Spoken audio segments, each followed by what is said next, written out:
नमस्कार दोस्तों, welcome back to my channel. Friends, मैं आप सबका अपने चैनल स्टॉक्स फॉर लाइफ पे बहुत स्वागत करता हूं। वेलकम टू एसटीफिल फैमिली। दोस्तों, बात की जाए, ये वीडियो बिगनर्स के लिए है, ऐसे बिगनर्स के लिए जो स्टॉक मार्केट में नए नए आए हैं, जिनको कंपनी चूज़ करने में बहुत ही प्रॉब्लम होती है, कंफ्यूज रहते हैं कौन सा कंपनी में निवेश किया जाए, कौन कौन से पैरामीटर को चूज़ किया जाए।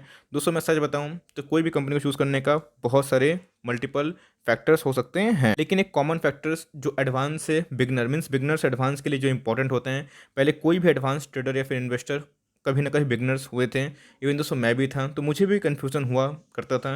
ऑफ कोर्स हमने फाइनेंस में बहुत किताबें पढ़ी थी, लेकिन दोस्तों जब पहला शेयर मैंने चूज़ किया था जिसका नाम था इन्फोसिस, तो उसमें मैंने क्या देखा था जिसको मैंने चूज़ किया था। अगर आप निवेश करते भी हैं, कोई स्टॉक का वैल्यूएशन कैसा हो, कोई स्टॉक में क्या क्या मेट्रिक आप यूज़ करें, कौन कौन से असल में यूनिवर्सल मेट्रिक है जो सबको यूज़ करते हैं और उसको यूज़ करके आप आसानी से स्टॉक को चुन सकते हैं। तो सो मैं आपको 5 वो फैक्टर बताऊंगा जहां आप 2 मिनट में ही कोई भी स्टॉक को अच्छे से आइडेंटिफाई कर लेंगे। कंपनी कैसी है, अब वो उसको खरीदना कब है, नहीं खरीदना कब है, बेचना कब है, ये टेक्निकल साइकोलॉजी और बहुत सारे चीज़ों पर निर्भर करता है। लेकिन दोस्तों सबसे पहले आइडेंटिफाई करना पड़ता है कौन सी कंपनी में आप ट्रेड ले सकते हैं, इन्वेस्ट कर सकते हैं। चलिए फ्रेंड्स, इस वीडियो में वही बात होगी जहाँ पे ओनली कंटेंट मिलेगा, नो बकवास। चैनल फर्स्ट टाइम होंगे, सब्सक्राइब कर सकते हैं इस एक क्वालिटी वीडियो को सबसे पहले एक्सेस करने के लिए।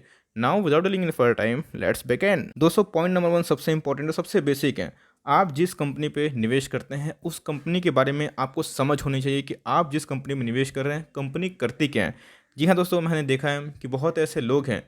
ऑफ कोर्स एप्पल बहुत अच्छा शेयर है, डिक्सन बहुत अच्छा शेयर है, दीपक नाइट्राइट बहुत अच्छा शेयर है, लेकिन फिर भी लोग जब निवेश करते हैं तो ये सोचते नहीं हैं कि कंपनी करती क्या है, और उसके बाद जब प्राइस गिरता है तो उसमें कंफ्यूज हो जाते हैं। रिसेंटली आपने देखा होगा कि एशियन पेंट बहुत ही दिग्गज कंपनी है, उसके शेयर प्राइस में गिरावट देखने को मिली। क्यों? तो भैया क्रूड ऑयल के प्राइसेस में बढ़ोतरी देखने को मिल रही है। क्रूड महंगा होगा, तेल महंगे होंगे, उससे दोस्तों उनके सामान बने हुए रहते हैं, तो उसका एक्सपेंसेस बढ़ जाएंगे। तो प्रॉफिट लॉस में नहीं कन्वर्ट होगा, लेकिन फिर भी प्रॉफिट कम होगा और मार्केट में एक सेलिंग होगी। तो इस चीज़ को अगर आप समझते हैं, आपको लगता है कि नहीं ये तो परमानेंट नहीं है, टेम्प्रोरी है, कभी गिरता है तो कभी भागता है, इससे क्या होगा दोस्तों, आपको बहुत ही आसानी होगी बिजनेस को समझने में, शेयर्स को होल्ड करने में, सेल करने में, बाई करने में। इसलिए दोस्तों अगर आप कोई कंपनी पर निवेश करते हैं, सबसे पहले मेरी रिकमेंडेशन यही होगी कि आप उस कंपनी को समझें, कंपनी करती क्या है, और कंपनी का शेयर प्राइस गिरता भी है तो आपको अगर उसके पीछे की वजह पता चल जाएगी तो आप ना खुद डिसीजन ले सकते हैं। ऐसी कोई कंपनी में निवेश ना करें जिसके डेटा नेट पे अवेलेबल नहीं है, इंटरनेट पे अवेलेबल नहीं है, जिनके वेबसाइट में क्लियर कट इन्फॉर्मेशन नहीं है, आपको पता नहीं कंपनी के क्लाइंट्स क्या है, कंपनी के रेवेन्यू कैसे आ रहे हैं। तो दोस्तों वैसी कंपनी में निवेश नहीं करना चाहिए। आप फंस भी सकते हैं या फिर कंफ्यूज भी हो सकते हैं, किसी और पर डिपेंडेंट रहेंगे। ऐसी कंपनी में निवेश करिए जो एकदम ट्रांसपेरेंट है, जहां दोस्तों आपको ईजी डेटा अवेलेबल है उस कंपनी के बारे में और उसका बिजनेस आप समझते हों। तो एग्जांपल के तौर पे अगर आप देखें तो HUL हिंदुस्तान यूनिलीवर एक ऐसी कंपनी है जिनके प्रोडक्ट्स हम लोग यूज़ करते हैं। तो भाई ये बहुत ही इंपॉर्टेंट है, आपकी कोई भी और दूसरे फेवरेट कंपनी भी हो सकते हैं जिसका बिजनेस आपको समझ में आता हो। दोस्तों आपने क्या किया, कोई भी कंपनी को आइडेंटिफाई करा जिनके बारे में पता है, या फिर आप ऐसा है कि मान के चलिए IT इंजीनियर है, IT कंपनी पे निवेश करना चाहते हैं बिकॉज आप IT बिजनेस को जानते हैं। तो यस, आपने बिजनेस को आइडेंटिफाई कर लिया, लेकिन अब बहुत ही चैलेंज वाली बात है, उनकी फिनेंशियल्स पढ़ना भी इंपॉर्टेंट है। दोस्तों मैं ये बताता हूँ कि फिनेंशियल्स में क्या क्या आते हैं, लेकिन ये देखना बनता है कि उनकी फिनेंशियल्स में आपको पता है कि एक साल में 4 क्वार्टर आते हैं, 4 क्वार्टर में रिजल्ट कैसे आ रहे हैं, Q1 में, Q2 में, Q3 में, Q4 में, कब बढ़ रहे हैं, ईयर टू ईयर बढ़ रहे हैं, Q1 क्यों बढ़ रहे हैं, घट रहे हैं, क्यों ऐसा हो रहा है, क्यों नया कोई क्लाइंट आ गया, या फिर एक्सपेंसेस बढ़ गए, या फिर हमें लॉस ज़्यादा देखने को मिल रहा है। उसके पीछे का कारण दोस्तों आपको बैठ के तसल्ली से ज्ञात करना पड़ेगा। वॉरेन बफेट की बात की जाए तो वो दोस्तों एक ही चीज़ मानते हैं कि कोई भी कंपनी को इतना स्टडी करो कि उस कंपनी के बारे में आपको एकदम इन्फॉर्मेशन हो, तोता की तरह दोस्तों उस कंपनी के फिनेंशियल्स आपको पता हो कि Q1 में, Q2 में, Q3 में, Q4 में क्या नंबर्स हैं और आने वाले एस्टिमेट नंबर क्या हो सकते हैं, ब्रोकर्स क्या बोल रहे हैं। तो ये दोस्तों आपको देखना पड़ेगा, और अगर आप ऐसी कंपनी को आइडेंटिफाई करते हैं और उसके ऊपर रिसर्च कर सकते हैं तो दोस्तों उस कंपनी पे आपको ज़रूर बेट खेलना चाहिए। गाइस ये बहुत इंपॉर्टेंट है, इतना इंपॉर्टेंट है कि मैं आपको क्या बताऊं। Debt and red flag. दोस्तों डेट क्या होता है? डेट का मतलब होता है कर्जा। देखिए दोस्तों, कोई भी बिजनेस चलाने के लिए कर्जा आवश्यकता होता है, सबके पास इतनी पूंजी नहीं होती है like Mukesh Ambani and all, लेकिन धंधा को चलाने के लिए, बिजनेस को चलाने के लिए एक कर्ज इंपॉर्टेंट होता है। अगर दोस्तों कर्ज लेना पाप नहीं है, जुर्म नहीं है, लेकिन कर्ज को सही टाइम पे चुकाना बहुत ही इंपॉर्टेंट है। और जो दोस्तों कर्ज को चुका नहीं पाता है, रेड फ्लैग्स देखने को मिलते हैं, वो कंपनी डूब जाती है। इस एग्जाम्पल आप देख सकते हैं भाई, 2 रुपया के नीचे का शेयर है, एक समय का दोस्तों ये 700 का शेयर हुआ करता था। इसलिए ऐसा नहीं है कि निवेश करो और भूल जाओ, ट्रैक करते रहो कि Q1, Q2, Q3, Q4 के नंबर्स कैसे हैं, उनका डेट का मीटर बढ़ रहा है तो कौन से कारण से बढ़ रहा है, उनके रेवेन्यू उनके अगेंस्ट बढ़ रहा है कि नहीं, वो डेट को चुका पाते हैं कि नहीं चुका पाते हैं। रेड फ्लैग से मतलब उनके बहुत सारे चैलेंजेस भी हो सकते हैं। तो इन सबको देख के जो अनदेखा किया, आज सबने दोस्तों पैसे गंवाए, और अभी भी लोग इस आशा में निवेश करते हैं कि चलो सट्टाबाजी ही हो जाए। लेकिन ऐसे आप देख सकते हैं कंपनी दोस्तों कभी वेल्थ बनाते नहीं है, वेल्थ डिस्ट्रॉय करते हैं। क्यों? तो इनके ऊपर दोस्तों इनॉर्मस अमाउंट ऑफ कर्जा था, जिसकी वजह से ये सर्वाइव नहीं कर पाई। और ये चीज़ दोस्तों आपको सीखना बहुत इंपॉर्टेंट है, वरना आपके लिए बहुत सरदर्द का कारण बन सकता है। तो ये दोस्तों एक ऐसा इंपॉर्टेंट टूल है, और बहुत ऐसे लोग हैं जो कर्ज वाली कंपनी पर निवेश नहीं करते हैं। और दोस्तों मैं भी जनरली कर्ज वाली कंपनी में ज़्यादा निवेश करना पसंद नहीं करता हूँ, लेकिन यस रिलायंस पे भी कर्जा है। मीन्स रिलायंस मुकेश अंबानी सब की कंपनी को बोल रहा हूँ, लेकिन उनके पास उतना असर्ट्स हैं, उतना पैसे हैं कि वो आराम से मैनेज कर पाएँ। तो ये देखना इंपॉर्टेंट है कि कर्ज वाली कंपनी ख़राब नहीं होती है, ये देखना बनता है कि वो कंपनी कैसे उसको यूज़ करती है और कैसे दोस्तों अपने रिपेमेंट करती है लोन की। तो ये भाई बहुत इंपॉर्टेंट है, आपको तो ये चीज़ भी ज़रूर ध्यान में रखनी चाहिए। गाइस चौथा नंबर की बात की जाए, कंपनी के कॉम्पिटिटर्स। अब आपको दोस्तों मैं एक छोटा सा एग्जाम्पल देना चाहता हूँ। ऐसे बहुत सारे कंपनीज़ हैं जो पहले मार्केट लीडर थी, आज दोस्तों उनका कोई वजूद नहीं है, नामो निशान नहीं है। और दोस्तों आपके सामने अगर आप पूछेंगे कि सर अभी का एग्जांपल दीजिए, आपके सामने ऐसा कौन सी कंपनी है जो अपने कॉम्पिटिटर से सर्वाइव नहीं कर पा रही है? दोस्तों मैं नाम लूँगा वोडाफोन आइडिया का। गाइस मुझे कोई इस कंपनी से दुश्मनी नहीं है, कंपनी एक समय की बात की जाए तो भाई बहुत इंटरनेशनल कंपनी है, लेकिन आप देख सकते हैं जैसे दोस्तों जियो का आगमन होता है, भारतीय एयरटेल बाउंस बैक करता है, इस कंपनी के ड्यूज़ बढ़ते हैं, इनके कस्टमर लूज़ होते हैं। और दोस्तों पिछले कुछ बात की जाए सालों से इसने प्रॉफिट को पोस्ट नहीं किए हैं। तो भारतीय एयरटेल की बात की जाए तो हीरो बन के उमड़ा है दोस्तों, और उसके अंदर एक पोटेंशियल है जो जियो को टक्कर दे रहा है। तो मतलब जियो के आने से इफेक्ट भारतीय एयरटेल को भी हुआ था और वोडाफोन आइडिया को भी, लेकिन भारतीय एयरटेल दोस्तों बाउंस बैक किया, नया ऑल टाइम हाई लगाया।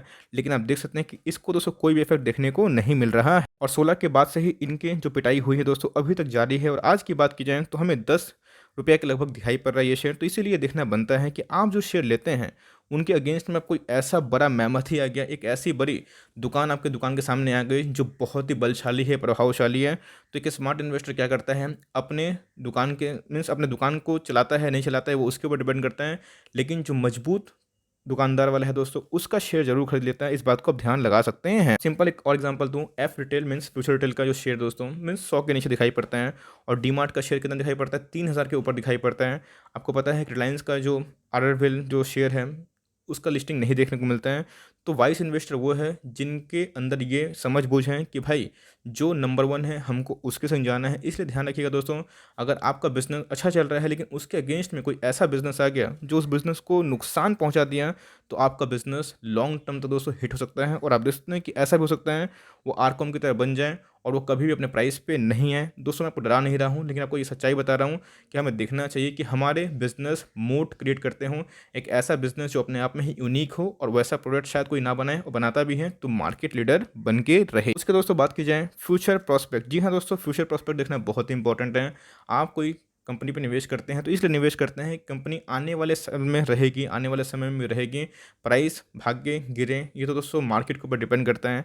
मार्केट कभी कभी किसी का प्राइस बहुत ही ज़्यादा आंक देता है और बहुत सारे स्टॉक को अंडर वैल्यूड रख देता है, लेकिन ऐसा नहीं कि under value stock bounce back नहीं मारेंगे। ज़रूर एक साल आएगा दोस्तों जहाँ पे वो अपने बॉटम से 5-6 गुना भाग जाएंगे। आपने देखा कि 2020 से 21 में ही हमें देखने को मिला। लेकिन फ्यूचर प्रॉस्पेक्ट देखना बहुत इंपॉर्टेंट है। अगर मैं रिलायंस में निवेश करता हूँ, इसलिए निवेश करूँगा बिकॉज आने वाले कल में मुझे उनके जियो बिजनेस पे भरोसा है, आने वाले कल में मुझे उनके RRVL वेंचर पे भरोसा है, आने वाले कल में उनका बैटरी का जो निर्माण का जो सोच है दोस्तों मुझे उन पे भरोसा है। आने वाले कल की बात की जाए तो डिक्सन जैसे टेक्नोलॉजीज वाले शेयर, एफएल जैसे शेयर अच्छा कर सकते हैं, मुझे उससे भरोसा है। आने वाले कल में एक ऐसी कंपनी जो आने वाले कल में रहेगी दोस्तों मुझे उस पर भरोसा है। इस एग्जाम्पल के तौर में आप देख सकते हैं कि ये कौन सी कंपनी है। जी हाँ दोस्तों, नेस्ले का प्रोडक्ट्स हैं, और आप देख सकते हैं ये बचपन से 55 तक सब कोई खाता है। जब बचपन में हम लोग थे दोस्तों तो सब कोई हम लोग इनके जितने भी बेई फूड्स हैं वो भी खाते थे। और अभी की बात की जाए जो बूढ़े भी हैं कॉफ़ी वो लोग भी पीते हैं, किटकैट की बात की जाए, मैगी की बात की जाए, तो दोस्तों ऐसा एक मीन्स फ्यूचर प्रॉस्पेक्ट जो होने वाला है, और बहुत ऐसे लोग हैं जो चाहते हैं कि आने वाले कल में और भी तेज़ी से पैसा कमाएं। तो दोस्तों ईवी जो आने वाले कल में सबको पता है कि इलेक्ट्रिक व्हीकल्स आने वाले हैं, तो वो भी एक फ्यूचर हो सकते हैं। इन सबको दोस्तों आप आइडेंटिफाई करके आराम से स्टॉक मार्केट में लॉन्ग टर्म में अच्छा खासा शेयर चुन सकते हैं और मोटा मुनाफा कमा सकते हैं। तो इन सब पॉइंट को आप एकदम याद रखिएगा। At last but not the least दोस्तों, अब बहुत सारे लोग पूछेंगे कि सर फाइनेंशियल मैट्रिक बताइए, वो पैरामीटर सिखाइए। जी हाँ दोस्तों, मैं ईपीएस को बहुत चेक करता हूँ, और मुझे कम से कम एक डीकेंट मीन्स एक डिसेंट दोस्तों ईपीएस चाहिए। कम से कम एक ऐसा ईपीएस का मतलब होता है अर्निंग पर शेयर, आपका शेयर की अर्निंग क्या देखने को मिल रही है। 3 से 5 साल में दोस्तों हमें एक बढ़ोतरी ईपीएस होनी चाहिए। जो ईपीएस दोस्तों आपको वैल्यूएशन निकालने में भी बहुत हेल्प करता है। इसको हम लोग बोलते हैं price to earning. Price to earning की बात की जाए तो जनरली जो मार्केट लीडर होती है और वैल्यूएशन कम होती है, जस्ट लाइक दोस्तों एचडीएफसी बैंक, अगर आप इंडस्ट्री पी से देखें तो सस्ते पे है, लेकिन मार्केट लीडर है, तो वो दोस्तों एक बेट हो सकता है। लेकिन ऐसा कभी कभी धोखा मत खाइएगा कि जिनके पी बहुत ही कम है तो भैया उधर पे निवेश कर दो। अगर ऐसा करेंगे तो गेल फेल में निवेश कर देंगे दोस्तों, और आपका पैसा मीन्स ऐसा नहीं कि नहीं बढ़ेगा, लेकिन स्लो बढ़ेगा। तो उधर पे एक पीजी रेशियो है जहाँ दोस्तों आपको प्राइस टू अर्निंग कभी कभी धोखा दे देता है। मैं जल्दी ही उसके ऊपर वीडियो बनाऊंगा, लेकिन जनरली ये देखा जाता है इंडस्ट्री पी से अगर मार्केट लीडर कम मिलता है तो हमें उस पर निवेश करना चाहिए। तो सबसे पहला पॉइंट क्या हो गया, ईपीएस। उसके बाद क्या हो गया, प्राइस टू अर्निंग। उसके बाद आता है दोस्तों रिटर्न इक्विटी, मेरा फेवरेट पार्ट है। मैं जनरली 15% से ऊपर की आरओई पे निवेश करना पसंद करता हूँ। अब पूछेंगे कि सर रिलायंस का तो आरओई 15 से नीचे है, तो आप निवेश क्यों किए हैं?